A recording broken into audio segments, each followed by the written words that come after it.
अरुणाचल के तवांग सेक्टर में 9 दिसंबर को भारत और चीन की सेना के बीच हिंसक झड़प हुई। इस झड़प में भारत के लगभग 30 सैनिकों को चोटें आई हैं। वहीं अब इस झड़प को लेकर रक्षा मंत्री राजनाथ सिंह आज संसद में बयान देने वाले हैं। इससे पहले रक्षा मंत्री ने कई बैठकें भी की हैं, जिसमें तवांग का मुद्दा भी शामिल था। दूसरी तरफ कांग्रेस ने एक बार फिर चीन को लेकर सरकार की लचर नीतियों की आलोचना की है। वहीं कांग्रेस अध्यक्ष मल्लिकार्जुन खड़गे ने मोदी सरकार को नसीहत दी है। देखते हैं ये रिपोर्ट। चीन अपनी हरकतों से बाज नहीं आ रहा है। अब उसने अरुणाचल प्रदेश पर अपनी गंदी नजर डाली है, जिसका भारतीय सेना ने मुंहतोड़ जवाब दिया है। अब ये मामला देश की राजनीति में गर्मा गया है। कांग्रेस लंबे वक्त से इस मुद्दे को लेकर मोदी सरकार को आगाह करती रही है, लेकिन बीजेपी सरकार ने इसे अनसुना कर दिया।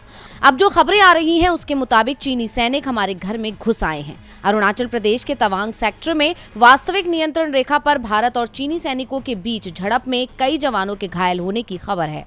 रिपोर्ट्स के मुताबिक चीनी सैनिकों की तरफ से अचानक हुए इस हमले में भारत के 30 सैनिक जख्मी हुए।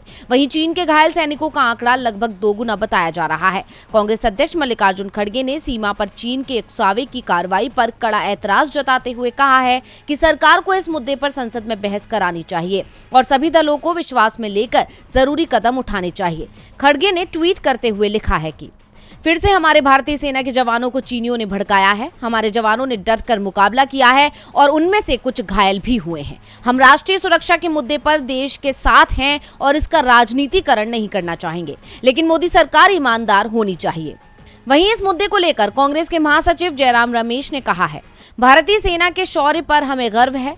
सीमा पर चीन की हरकतें पूरी तरह से अस्वीकार्य हैं। पिछले 2 साल से हम बार बार सरकार को जगाने की कोशिश कर रहे हैं, लेकिन मोदी सरकार केवल अपनी राजनीतिक छवि को बचाने के लिए इस मामले को दबाने में लगी है। इससे चीन का दुस्साहस बढ़ता जा रहा है।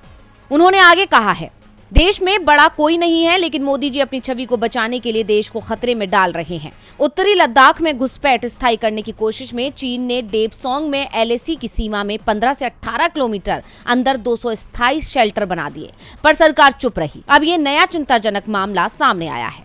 चीन को लेकर विपक्ष भी सरकार के साथ खड़ा है। अब देखना होगा कि संसद के पटल पर इसको लेकर सरकार की तरफ से रक्षा मंत्री राजनाथ सिंह क्या बयान देते हैं। डीवी लाइव की रिपोर्ट।